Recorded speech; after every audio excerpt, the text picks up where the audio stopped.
जहाँ तुम बाबा वहीं चलूंगा, मुझे ले चलो जहाँ तुम बाबा वहीं चलूंगा, जिस हाल में भी रखो उस हाल में रहूंगा, जिस हाल में भी रखो उस हाल में रहूंगा, मुझे ले चलो जहाँ तुम बाबा वहीं चलूंगा, मुझे ले चलो जहाँ तुम बाबा वहीं चलूंगा।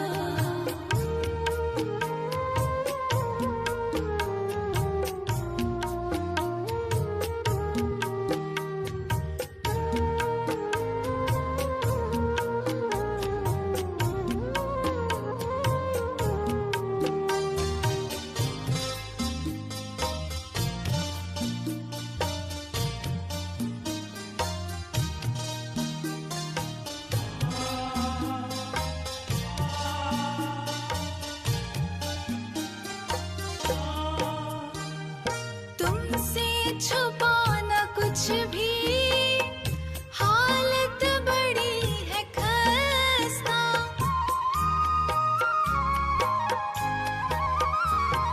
तुमसे छुपाना कुछ भी, हालत बड़ी है खस्ता, अब देख ले अवस्था, कर दे मेरी व्यवस्था, तुमसे जो ना कहूँ तो कह दे किसे कहूँगा, मुझे ले चलो जहाँ तुम बाबा वहीं चलूंगा।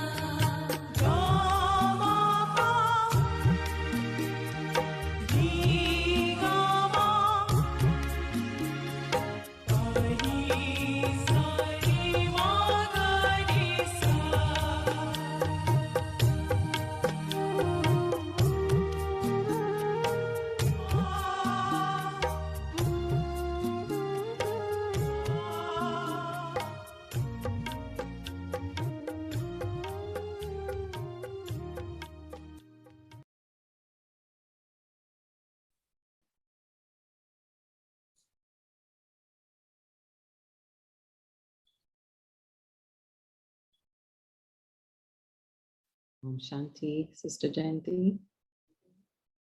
Om Shanti Arunaban. And Sister Jayanti is in Hyderabad today, right?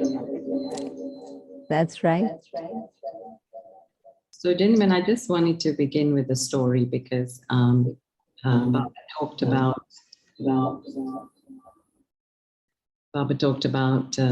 mind for wealth in Avyakt, and also in the Sakar Murli, Baba talked about being trustee. And this is a story about Brijmohan Bhai. I'm getting an echo, gentlemen. Is it possible to do anything? Okay. So yeah, what happened is that Brijmohan Bhai had some surplus funds, some surplus money. And so he asked Baba, what should I do with it? And then Baba said, why don't you invest those funds in a fixed deposit? And there was an employee in that same company who was Brijmohan Bhai's relative, who was the broker. So he invested the funds, and then he informed Baba that I've invested the funds.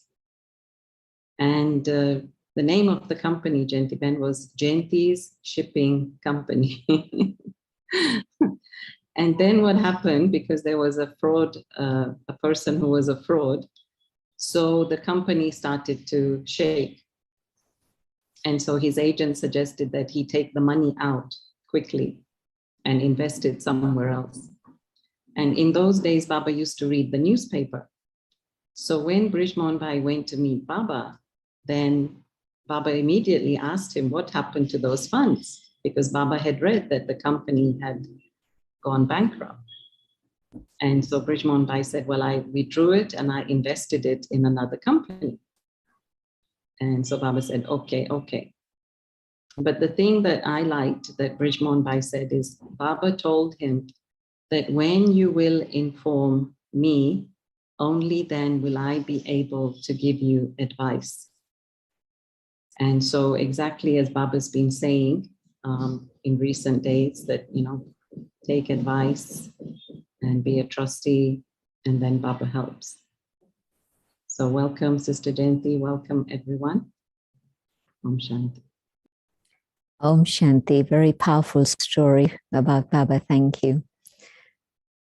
And yes, this Murli was about Baba seeing the sparkle and the beauty of purity on each Brahmin child.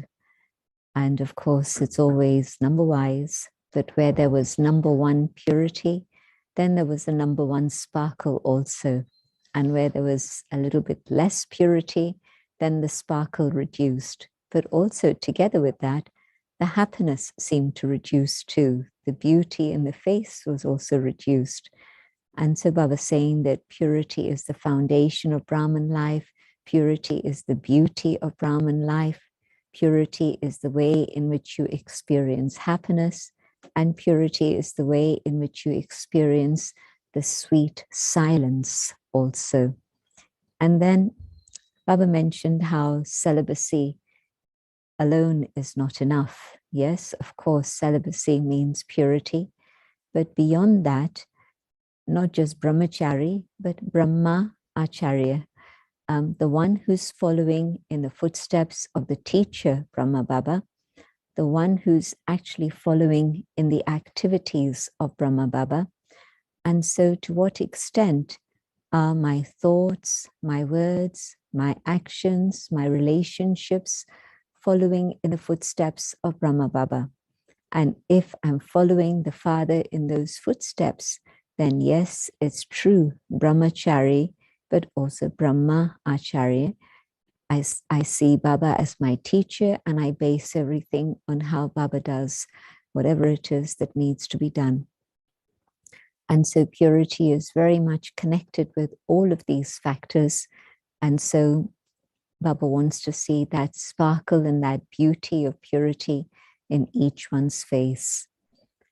And then Baba went on to talk about how at the present time, instead of just that focus on spiritual endeavor, there's also all the distractions of all the facilities.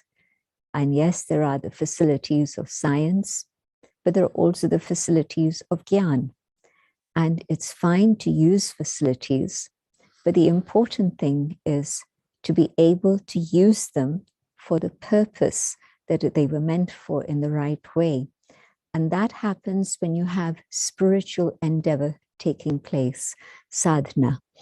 I think spiritual endeavor is a very loose translation of the word sadhana, but whatever spiritual effort you're making, especially in terms of meditation and yoga. And so that sadhana that's going on within is then going to teach you how to use the facilities that are available in the best possible way for service.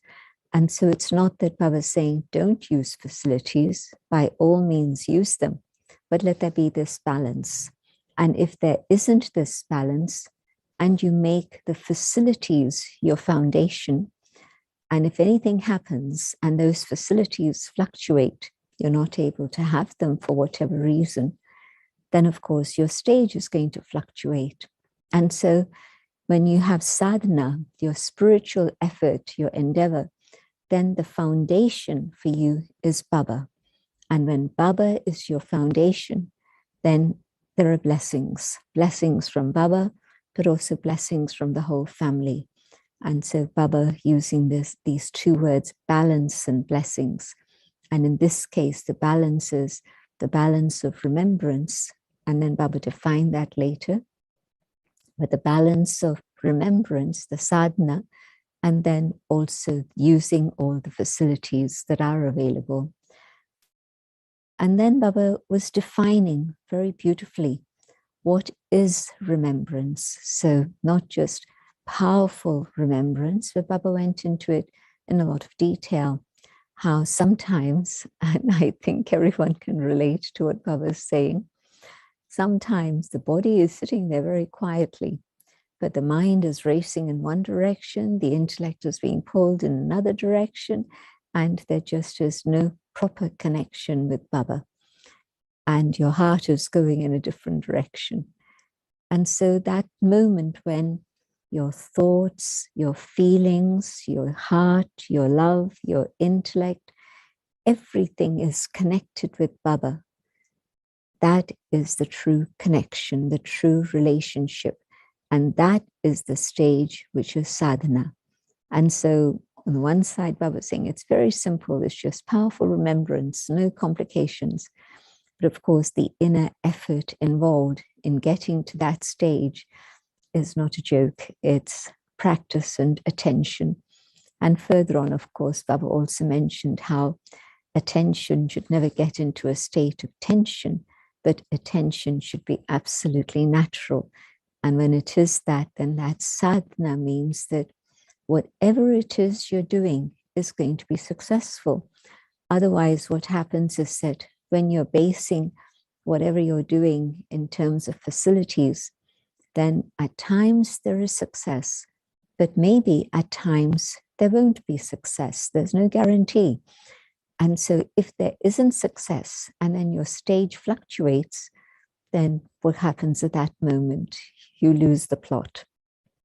And so Baba pointing out that it's not the facilities that should be the foundation of your stage or your happiness, but it really should be your own inner effort for sadhana, Baba's remembrance, that should be the basis for your happiness. Then success today or success tomorrow, it's a bit delayed, it's a bit postponed, it's okay. But also there won't be any complaints, because when there's this lack of right foundation of spiritual effort and endeavor, then of course there's always complaints when there isn't success. I wasn't given help, this didn't go well, it didn't happen as I wanted it to happen, nobody was around to support me. A whole story of many, many different things. But I don't realize at that moment that I'm the one who stepped out of line, and I forget that Baba should be my foundation. And then there's always going to be happiness. Without that, there'll always be the winds of change, movement in one direction or another direction all the time. So it was a very, very important passage that Baba was talking about in terms of the sadhana and the sadhan. And then Baba went on to talk about how Baba's looking at 4 different types of service. One is serving the self. And Baba put it categorically first for good reason, because without that, the rest falls apart. So first is service of the self. And the second is world service. And the third is mansa seva. And before I could pause and ask myself the question, oh, what's the difference between world service and mansa service? Baba had already started to explain. And Baba explained that world service can be through words, but mansa seva also has to be there in terms of truly being able to serve the world. And then the fourth was yajna seva. And in yajna seva, of course, Baba looked at 3 things again: mind, body, and wealth.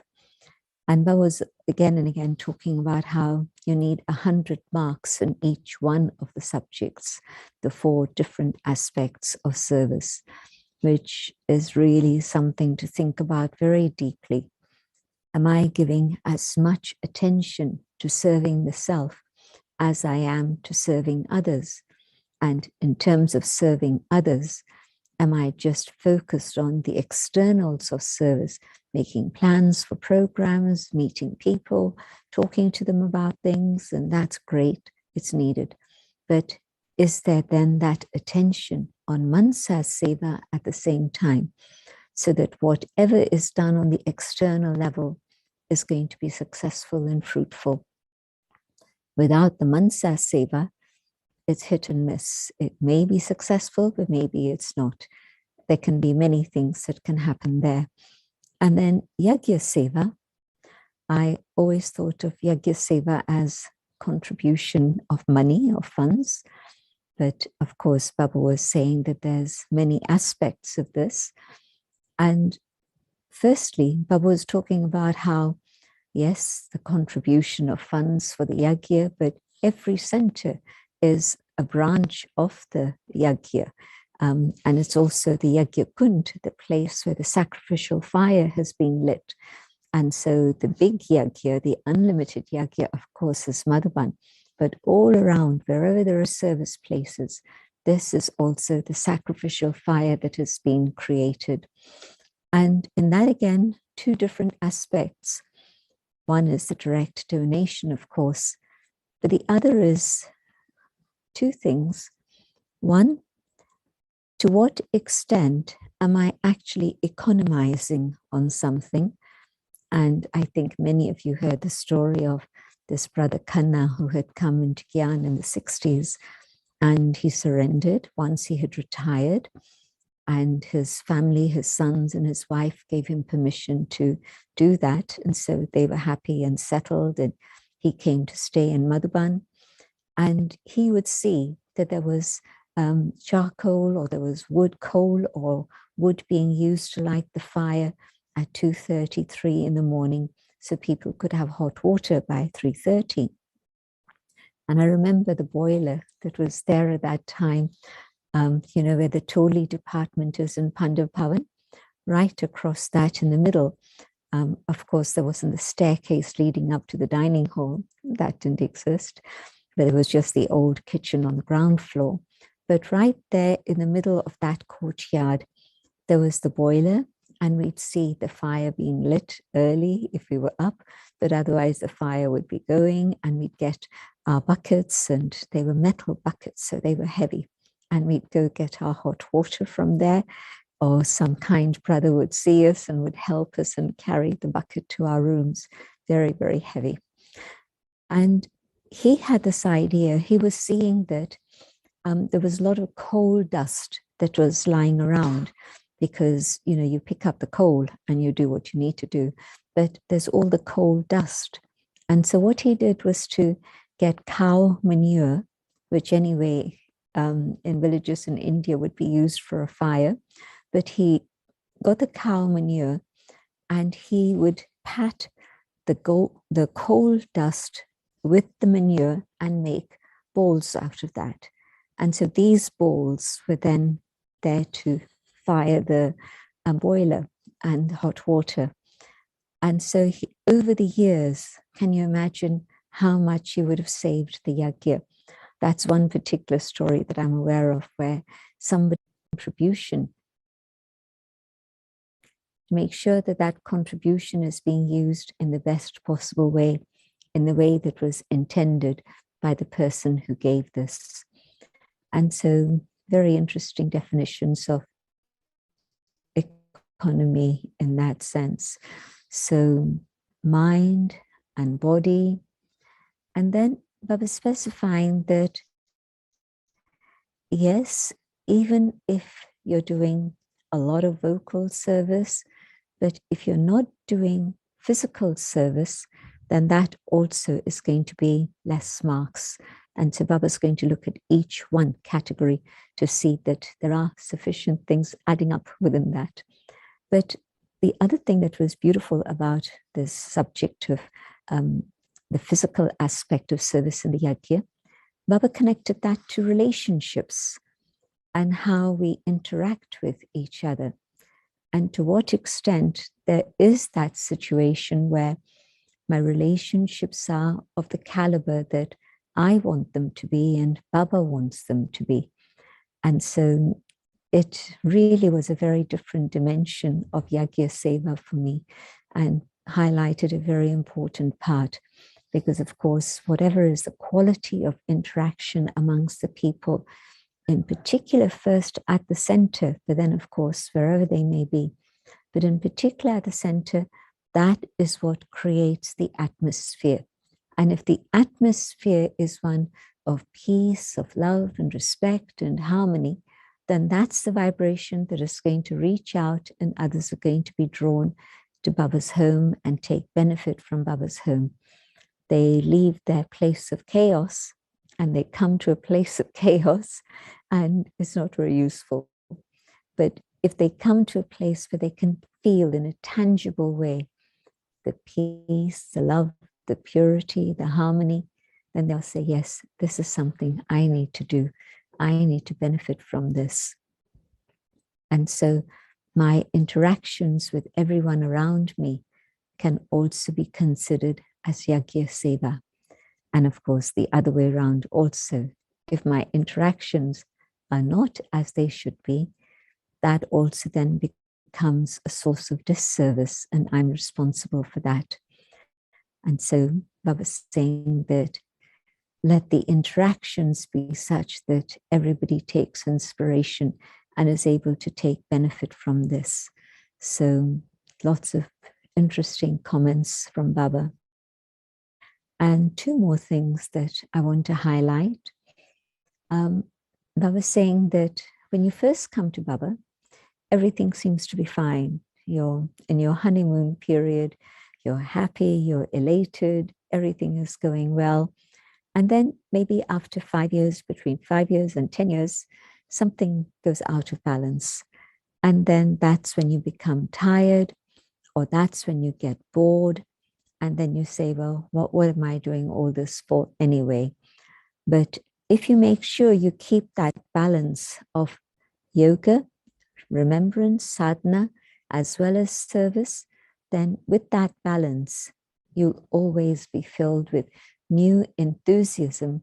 And for people who've been in Gyan between, say, for example, 10 years, well, think about the happiness you had in year 1.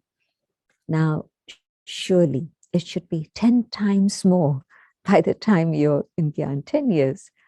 And it should be 20 times more when you've been in Gyan for 20 years. And how come that's not happening?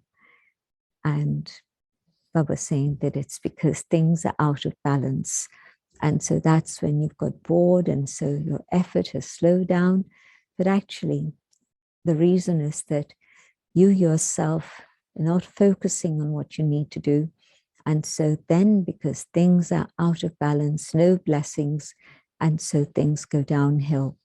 But within that, if there is that attention, then there's always going to be newness. And it's something I definitely saw in Dadi Prakash Mani and Dadi Janki. Although they would have read each Murli several times before it came round now. Dadi used to read the Murli, both Dadis, sometime in the afternoon, again at night, again in the morning after Amrit Vela, and again in the class. And so minimum of 4 times. And both Dadis used to keep the Murli by their bedside table, and Dadi Janki also by the table in her sitting room. And whenever she had a moment, she'd pick it up and glance at it. And obviously it would trigger many thoughts about the Murli. Just picking it up and seeing it for even 10 seconds, a few words, and the whole Murli would emerge in her consciousness. And so how come they were so interested in the Murli all the time in this way? It's because they were able to see something new in every Murli, every single time. And so can I have that same enthusiasm and that freshness and attitude of love and approach the Murli with these factors? Then there'll be something new for me that I take every single day that I hear the Murli. And as I apply it in my life, I'll see the beauty of the Murli, but also it'll make me realize how much more I need to do in terms of effort, not hard labor, but gentle, natural effort that's giving you the experience of being in Baba's presence. So these were some of the main things that Baba covered in this Murli.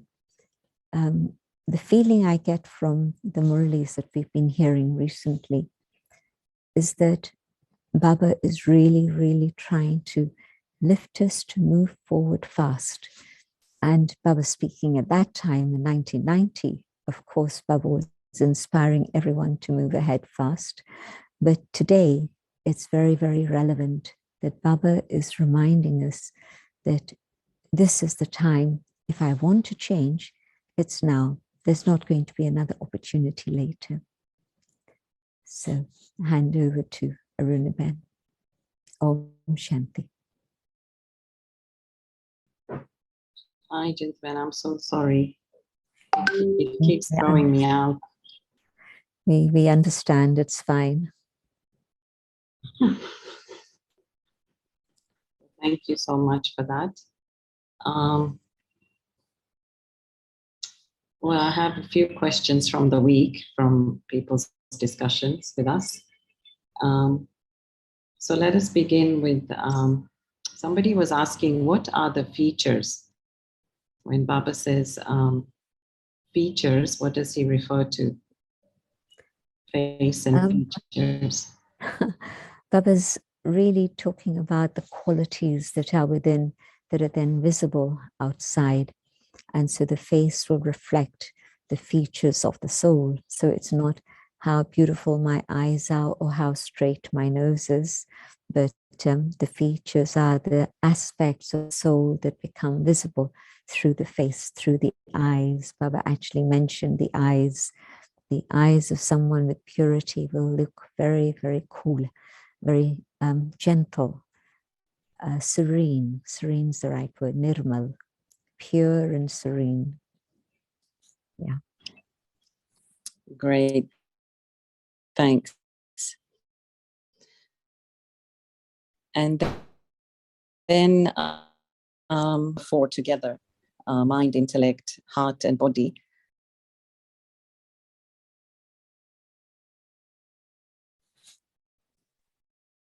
Gentlemen, can you hear me now? Okay, I heard you say mind, intellect, heart, and body, and then it stopped after that. Yeah, so this is such a elevated stage to attain. I don't think, well, I'm not me, but the discussion was going in this way, that it's a very humongous task, and maybe Baba's asking a lot. I mean, it's a very elevated stage because it's like, you playing bingo and getting the number right, or, shooting darts and getting the center point. I mean, it's a very elevated stage. Is it just that Baba wants us to strive for the highest? And also, do you have any methods on how to synchronize mind, intellect, heart, and body? Firstly, synchronizing mind, intellect, heart, and body is a very elevated stage, but we've seen it in the daddies. We've seen them totally focused, absolutely absorbed in God's love.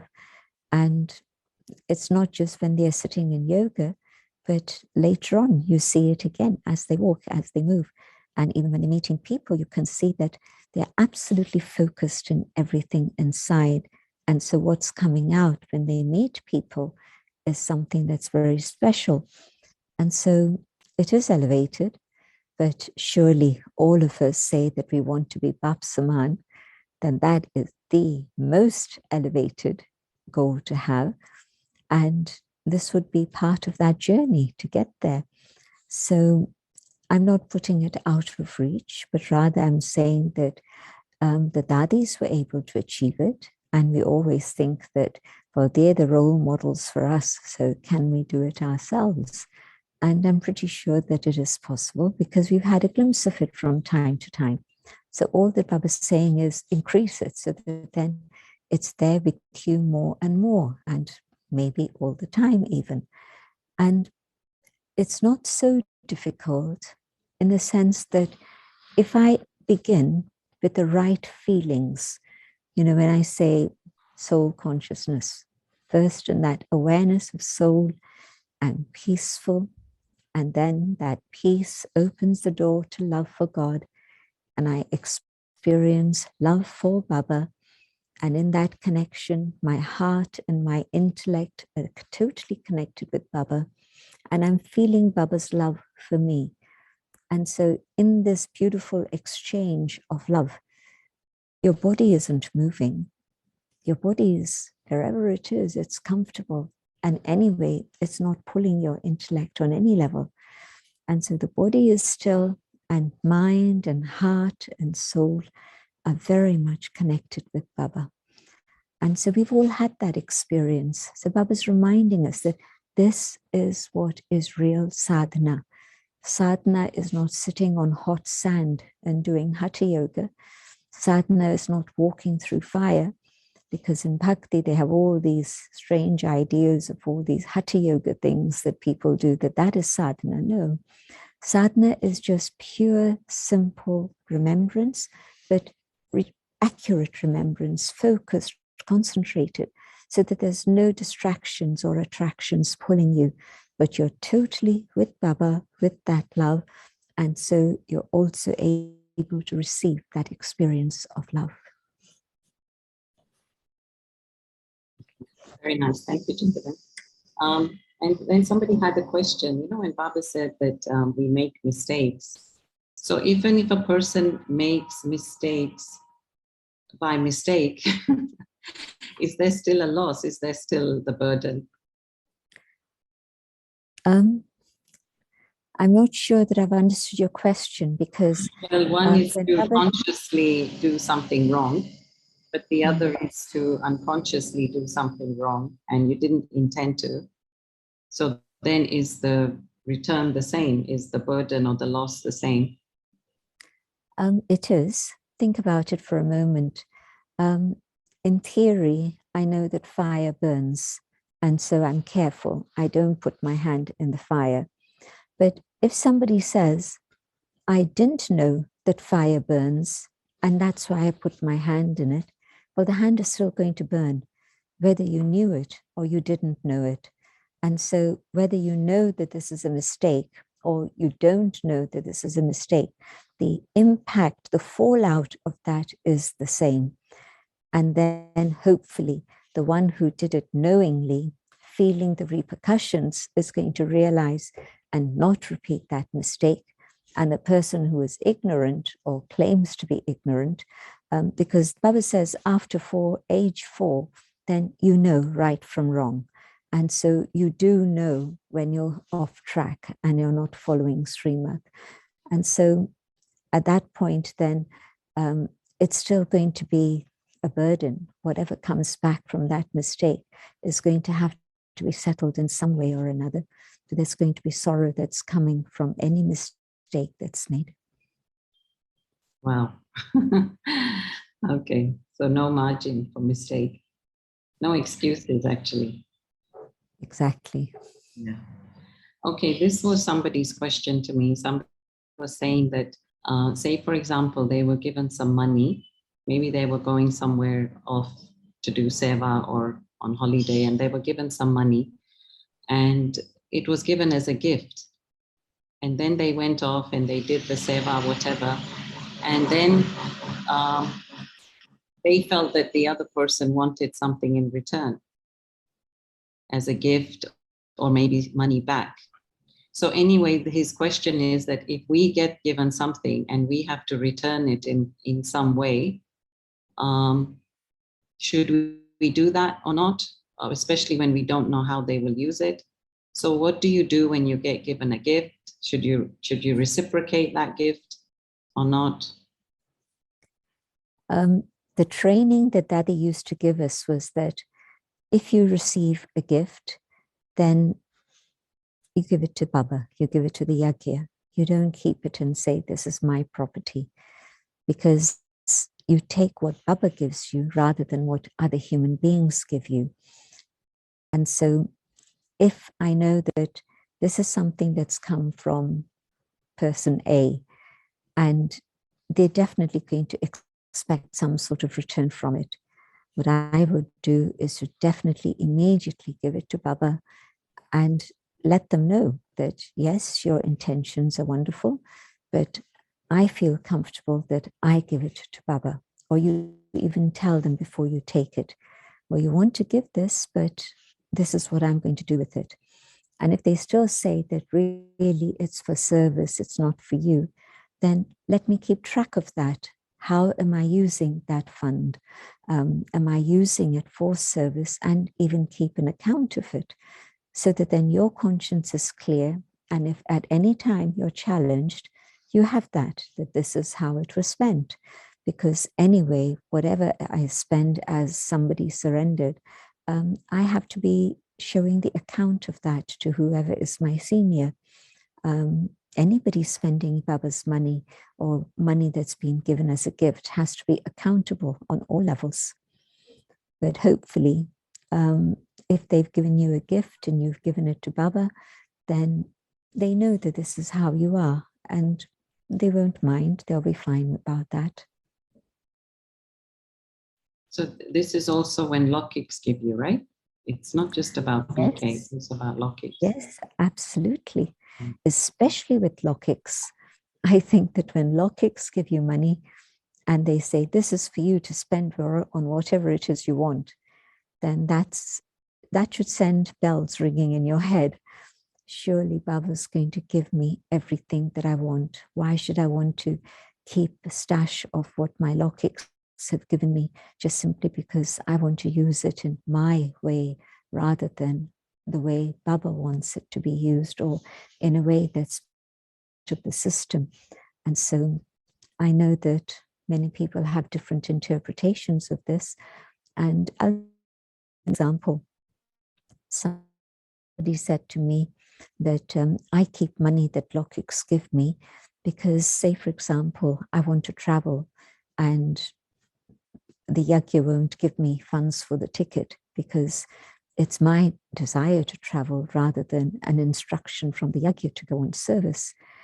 And what is that saying? That my desires are coming in rather than my ability to follow Srimad and follow the directions that seniors are giving me in the yagya. If seniors say, go here, they'll also then provide the ticket for me. And if it's my desire to go somewhere, then I'm arranging a stash that I've kept away so that then I can say, well, I'm not costing the money, not costing the yagya any money, I'm spending my own money. But think about it further. My account with my Lokkiks has actually increased every time I take something from them, and especially if I'm not using it for service. Sometimes I use it for service and I give an account of that to the yagya. But if that's not what it's about, it's simply to buy myself some chocolates when I feel I want to buy chocolates, or, so when it's my desire, for whether it's travel or extra luxuries or anything like that, well, these are the sorts of things that actually interfere in my yoga with God. My desires are coming in the way. It's little things, but the other day Baba spoke about all the subtle sins that we accumulate as we go along. And that becomes a burden that the soul is carrying. And then if I'm carrying a burden, how can I fly? Those things that have accumulated are going to be there weighing me down.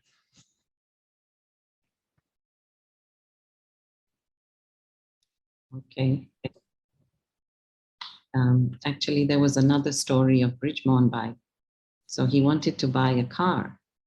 And so finally Baba said yes. But then when he parked the car and went into some program, then he kept remembering the car. And he kept thinking maybe the kids will scratch the car.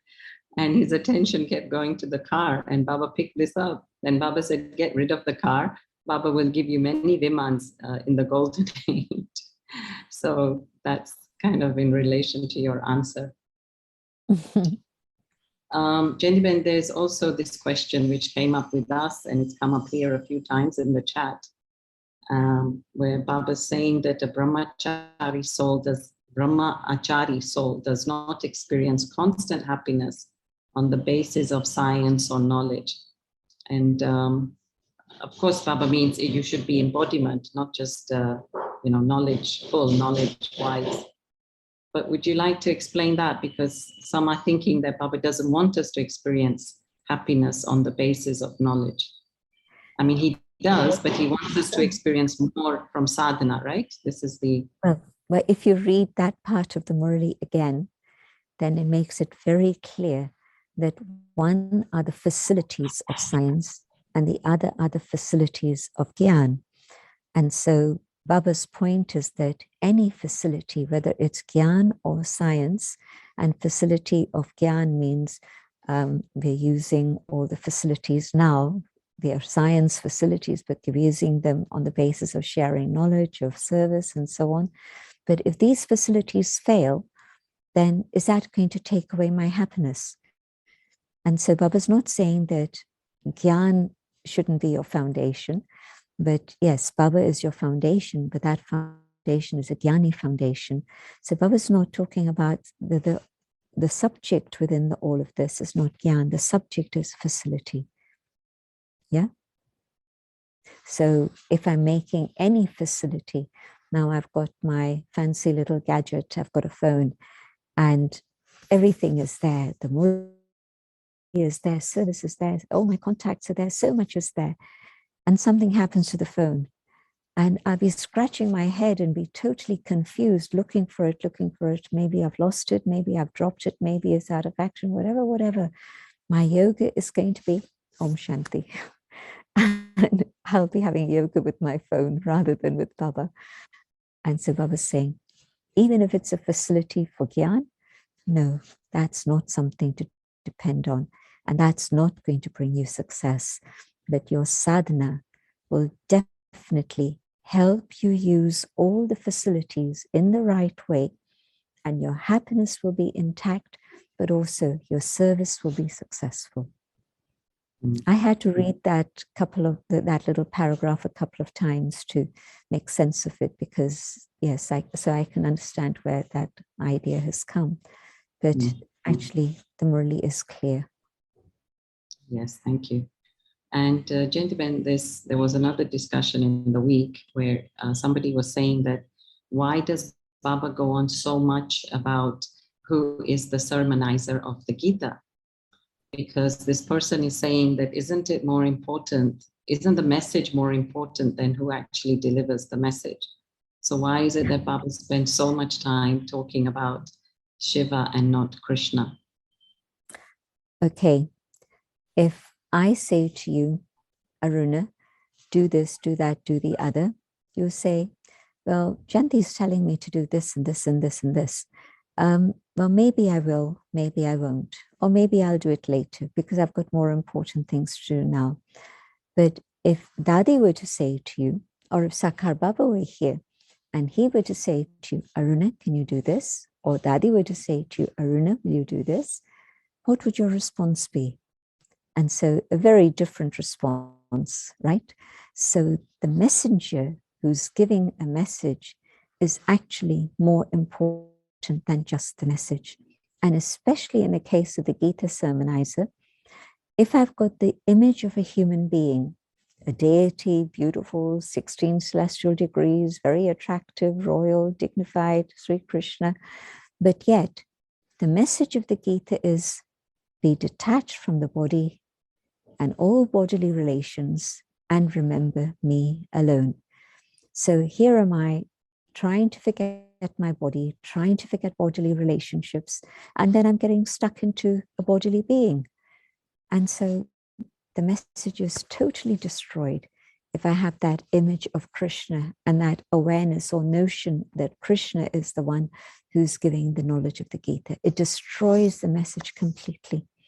And so this is why Baba is very specific. This is one of the basic essential points that has to be clarified, and in particular with people in Bharat, but that notion of God omnipresent with which all this is linked. Why does Baba talk about it so much? Because my mind is totally scattered when I'm thinking about all of this. God here, God there, God everywhere. I'm not able to connect. And so for the whole wide world, the message of omnipresence, and for Bharatvasis in particular, or those who studied the Gita, the message that it's not Krishna, it's incorporeal God.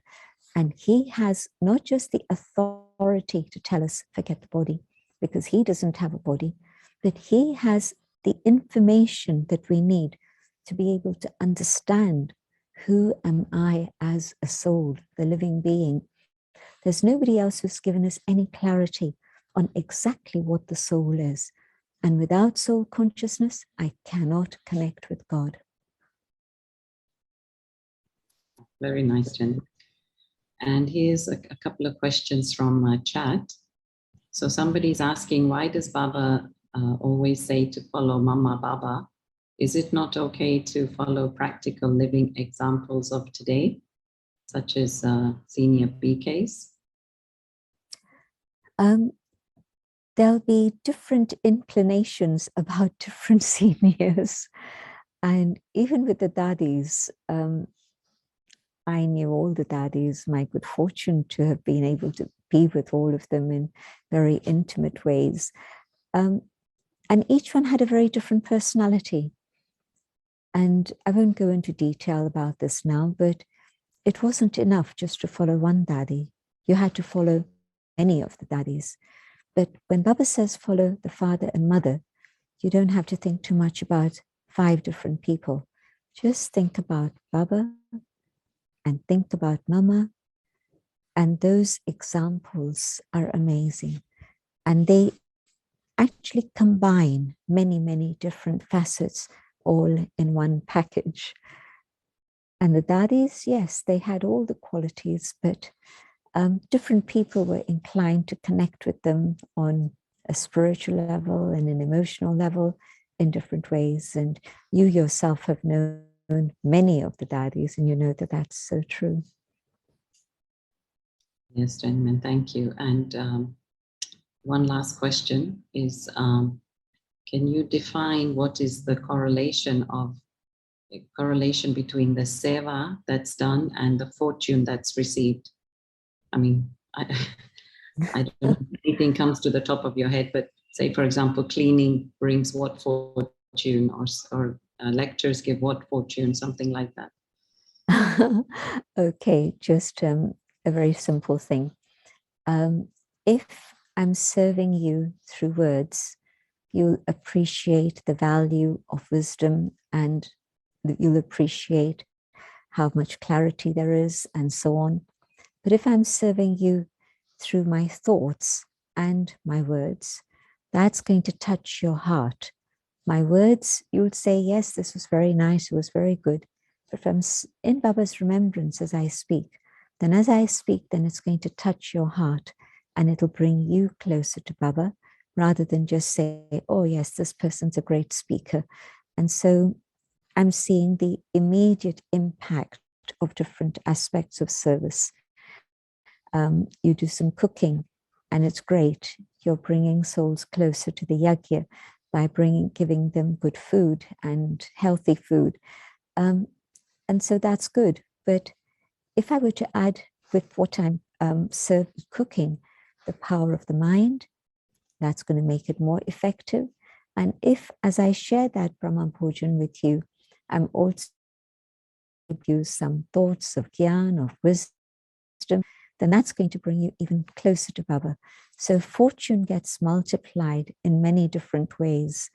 And I know that it's not exactly answering your question, but I'm just thinking that there's different levels of service. And what Baba wants us to do is to have all levels of service all together.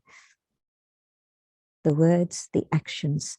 And so I'm not differentiating between sitting at a computer and doing a graphic design for Baba and somebody doing the cooking or somebody doing the cleaning. All are actions. But together with the actions, what is the intention? What is the consciousness? What is the motivation? And I think that determines more what your fortune is. Yes, and there was another story I heard where, I don't know which Dadi, but she simply saw Baba serving the food. And she just said, okay, I want to surrender to this one. So I think it's not just the action, but as you say, it's what's behind it, who's behind it, the energy. Well, Yeah. thank you so much, Sister Jayanti. We come to a close now. We'll have some meditation. And I just want to announce that I did announce it in some groups, that we have the question answers on Google Drive. So any question answer that has come up on this revision with Sister Jayanti, you can just go into that and easily find it, and it takes you to the YouTube. It's a very lovely app. It's not an app, it's a drive.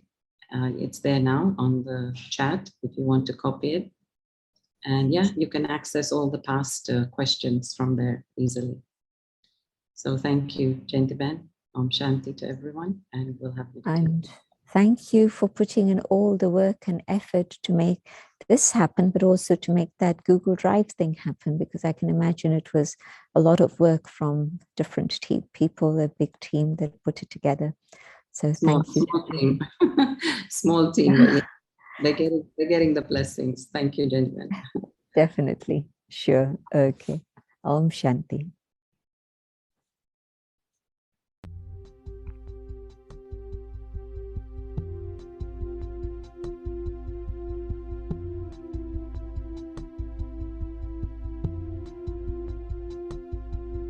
I will come to you when you are in the silence.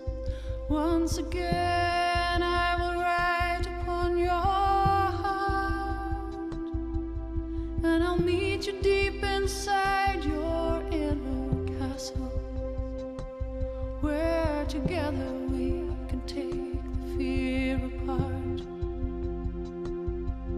And you've no idea just how much I've missed you. I've been waiting many lifetimes for your call, and I will sing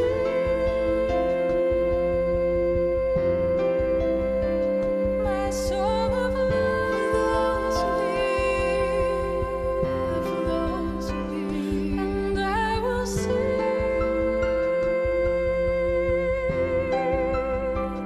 my song of love.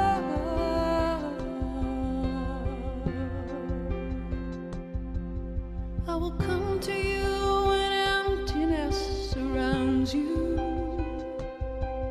Once again, I will fill you with my life, and I'll meet you deep inside